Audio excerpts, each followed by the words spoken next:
Antes de empezar, un agradecimiento enorme a los dragones del vacío y a los señores del Imperio Infinito. Con su ayuda, puedo seguir trayendo historias casi a diario. Ira. Shikil se encontraba en la nave de mando, colocándose la armadura, revisando sus armas y asegurándose de que sus suministros estuvieran completos en su equipo portátil. Se ajustó un visor en el rostro y salió del pequeño cuarto, dirigiéndose a la sala de preparación para la última reunión informativa antes del descenso a Sol 3. Su gente había llegado a la Tierra para conquistar el sistema y reclamar los recursos disponibles: agua, hierro, material fusionable. Todo tipo de recursos esperaban a ser reclamados mientras los humanos permanecían ahí, acaparando los tesoros del sistema Sol, sin estar dispuestos a cosecharlos. Después de recibir la información y cargar los datos operativos en su computadora de campo, Shikil, junto con sus compañeros de descenso, caminó hacia la nave de descenso y se aseguró con los arneses. La alarma sonó y quedó suspendido en el aire, ingrávido en la caída libre hacia la superficie del planeta.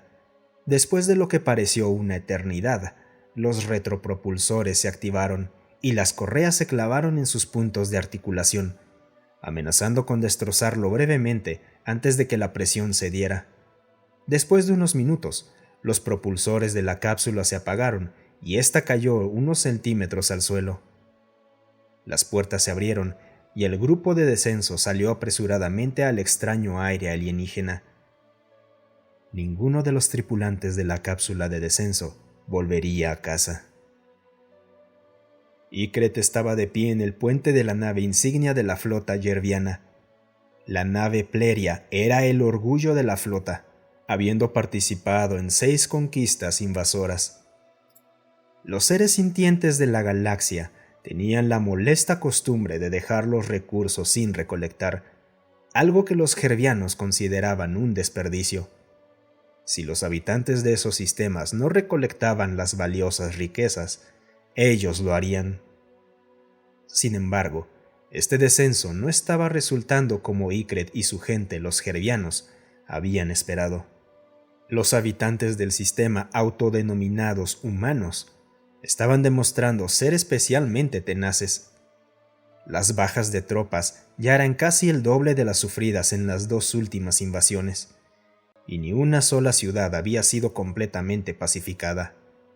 Habían logrado establecer algunos puntos de apoyo, pero los habitantes de este planeta demostraron ser excepcionalmente difíciles de matar y asombrosamente buenos combatiendo en casi cualquier tipo de terreno.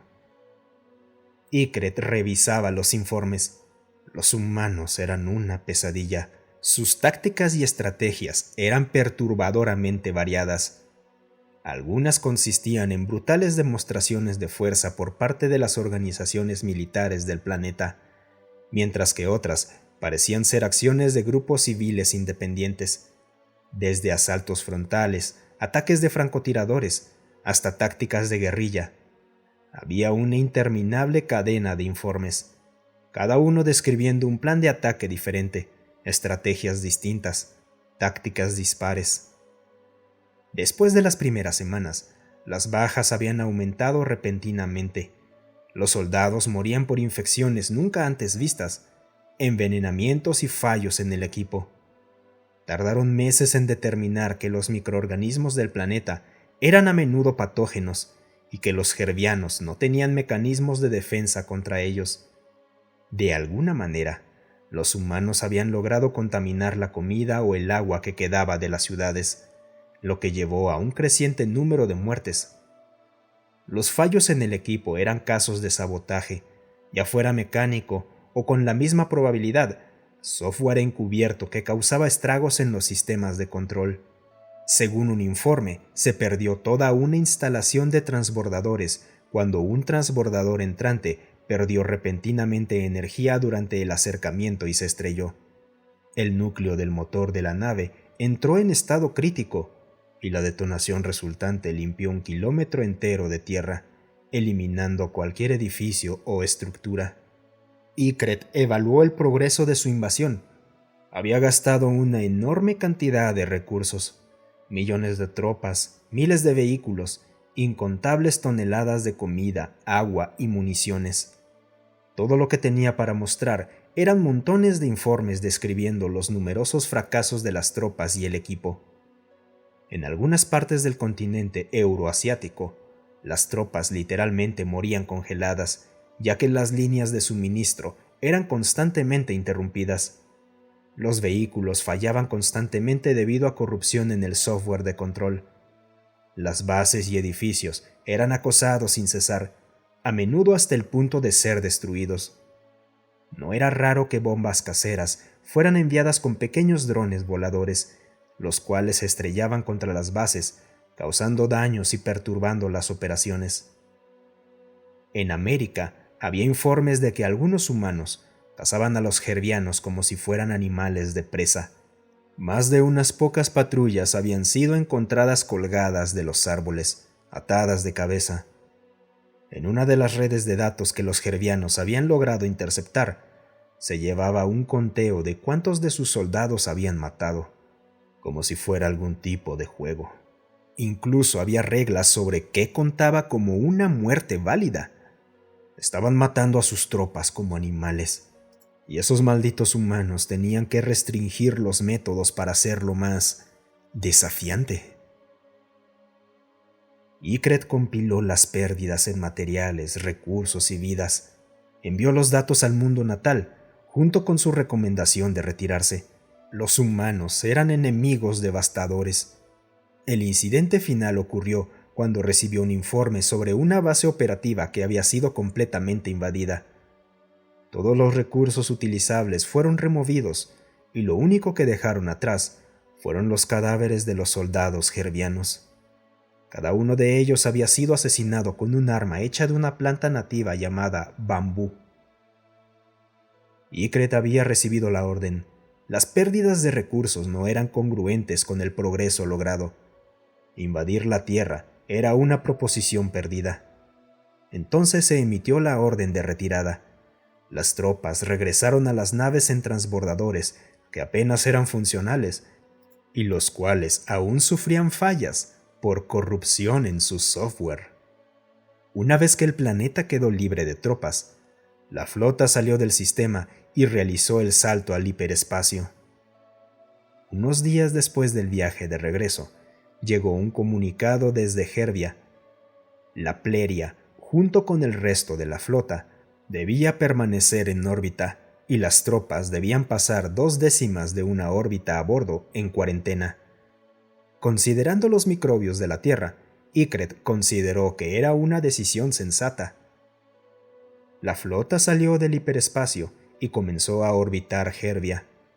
Las tropas sobrevivientes estaban agradecidas por la paz y la tranquilidad, ya que habían estado bajo constante tensión en la Tierra, sin saber nunca cuándo algún nativo lanzaría un ataque. Mientras estaba en órbita, Ygritte ordenó que los transbordadores fueran sometidos a todos los diagnósticos posibles para asegurarse de que funcionaran correctamente cuando llegara el momento de enviar tropas a la superficie. Más tarde se determinaría que esto fue un terrible error. La cuarentena había terminado y las tropas estaban siendo transportadas a la superficie. Ygritte iba en el primer descenso para presentar su informe, cuando el transbordador se inclinó repentinamente hacia un lado. Ygritte maldijo y llamó a los pilotos para ver si habían recuperado el control. Estos le informaron que el transbordador estaba bajo control, pero que la turbulencia había sido causada por una explosión. Desde las pantallas frontales de la cabina se podía ver una enorme nube de humo elevándose hacia el cielo. Justo cuando el transbordador aterrizó, otra explosión masiva sacudió la pista de aterrizaje. Casi 2 décadas después, Gervia finalmente estaba regresando a la normalidad. Después de que la Pleria tomara órbita, comenzó a comunicarse con los sistemas terrestres del mundo natal gerviano. Llamadas de voz y videos a seres queridos, datos de control y telemetría, informes, y sin que los gervianos lo supieran, un virus informático. Este se copiaba silenciosamente en cada sistema que podía.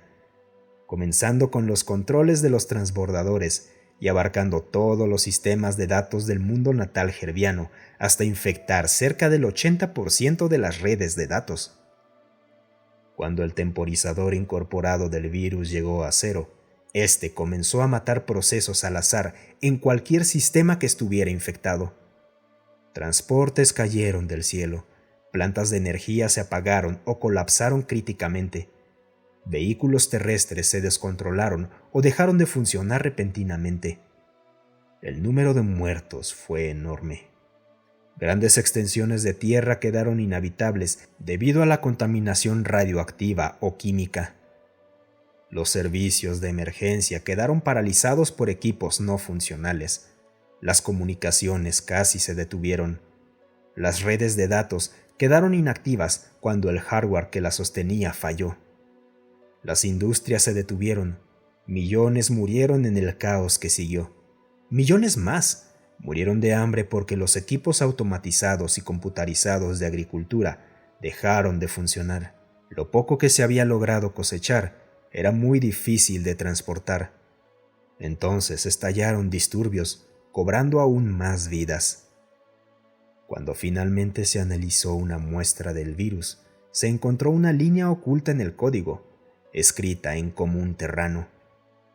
La ira se convierte en el pecado de la ira cuando se dirige contra una persona inocente, cuando es excesivamente fuerte o prolongada, o cuando desea un castigo desmedido.